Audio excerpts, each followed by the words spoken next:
La causa que a continuación analizaremos es Merck Química Argentina S.A. contra Nación Argentina. El fallo se da en el contexto del fin de la Segunda Guerra Mundial, en la cual Alemania resulta vencida. Antes de darse por terminada formalmente la guerra, en noviembre de 1944, el poder ejecutivo de la nación, encabezado en ese entonces por el presidente de facto Edelmiro Farrell, dicta el decreto 30.301, que autoriza al secretario de Industria y Comercio a nombrar delegados gerentes con facultades amplísimas en determinadas empresas. Esas empresas serían aquellas que tuviesen relación con las potencias a las cuales se les declararía la guerra, es decir, Alemania y Japón. Más tarde, el Poder Ejecutivo, ejercitando funciones judiciales y sin defensa de la sociedad actora, la declaró comprendida en las disposiciones de aquel decreto y designó a un gerente delegado quien tomó control de Merck Química Argentina Sociedad Anónima.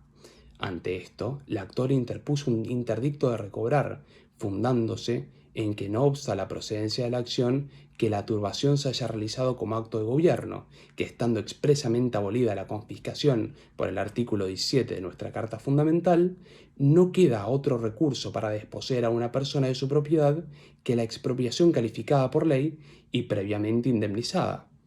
El fallo de primera instancia, dictado el 31 de diciembre de 1945, hace lugar al interdicto de recobrar y condena a la nación argentina a devolver a Merck Química Argentina Sociedad Anónima la posesión de la propiedad con sus instalaciones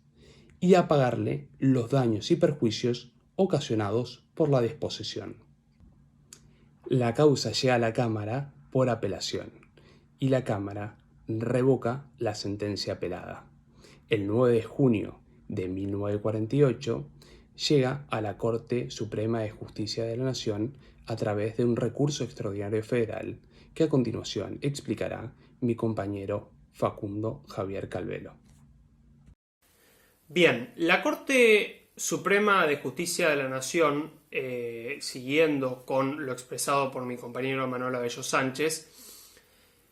va a decir preliminarmente que para resolver el asunto iba a utilizar precedentes de la Corte Suprema de Justicia de Estados Unidos. ¿Por qué? Porque la Constitución argentina derivaba prácticamente de la Constitución de los Estados Unidos y además los Estados Unidos estaban lógicamente más actualizados en términos bélicos que la Argentina y con lo cual su jurisprudencia también iba a seguir esa misma línea, iba a estar bastante más actualizada. Con lo cual la ponderación de la actuación válida o no de un Estado en la guerra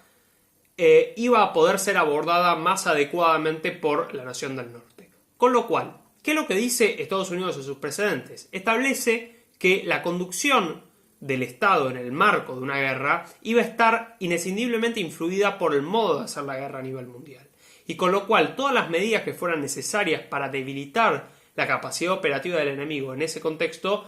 resultaban del arbitrio del Poder Ejecutivo, no revisable por el Poder Judicial.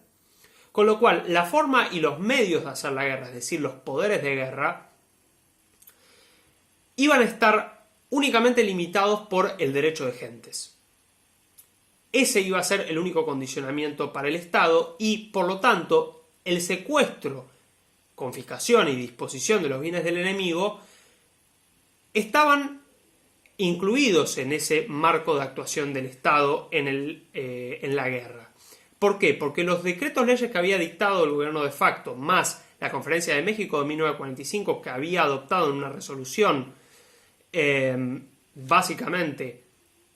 el modo de disponer de los bienes del enemigo, conformaban ley suprema de la nación en los términos del artículo 31 de la Constitución Nacional.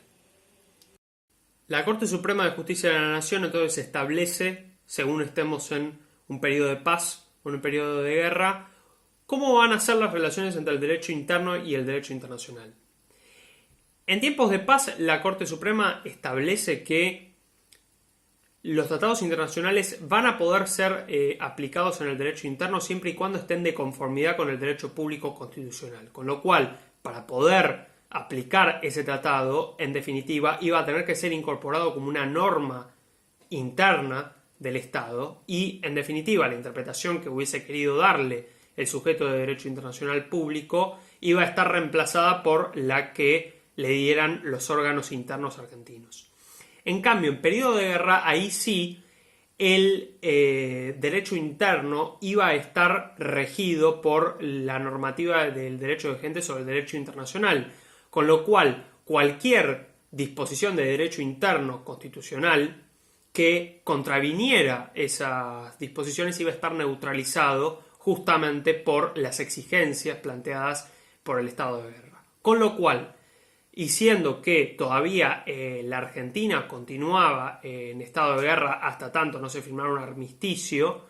la actuación del Estado, según la Corte Suprema de Justicia, en relación a Merck Química Argentina Sociedad Anónima, era válida. Bueno, con relación a lo expuesto hasta aquí por mis compañeros, y en conclusión, nos parece muy importante mencionar el voto en disidencia del doctor Casares con respecto a Industrias Químicas Merck y el fallo, ya que consideramos que el mecanismo utilizado para la disposición en el caso de Marras es violatorio del derecho de propiedad, transgrede la seguridad jurídica y el debido proceso legal que debería regir en todo ordenamiento. El Poder Ejecutivo, en relación a la actora, cometió actos que en nada comprometían las facultades de vigilancia y ocupación que son propias del Poder Ejecutivo durante el estado de guerra. La liquidación de los bienes en momento en que la guerra ya estaba en los hechos concluida, más allá de que jurídicamente el estado de guerra estuviese latente, presupone una disposición definitiva de aquellos sin motivo alguno que se encuentra estrechamente relacionada con una estrategia del Estado argentino en el marco de la guerra. Así, toda vez que excedía las facultades de dirección del Estado en dicho contexto, no existía otro medio legítimo más que la expropiación por causa de utilidad pública. Y por último, también es muy importante mencionar las normas involucradas en este caso, que son el artículo 27 de la Constitución Nacional con respecto a la política internacional y a los tratados, el artículo 18 del debido proceso legal, el artículo 17 de la propiedad, el artículo 86, inciso 18, que es el actual 99, inciso 15, con respecto a las atribuciones del presidente de declarar la guerra, la Conferencia Interamericana sobre los Problemas de la Guerra y de la Paz, celebrada en México en 1945, y la resolución adoptada en su seno en torno al control de sus bienes. También los decretos 7032/45, 7035/45, 7660/45, entre otros, que van a poder encontrar en el texto de nuestro trabajo que va a ser subido al campus junto con este video. Muchas gracias.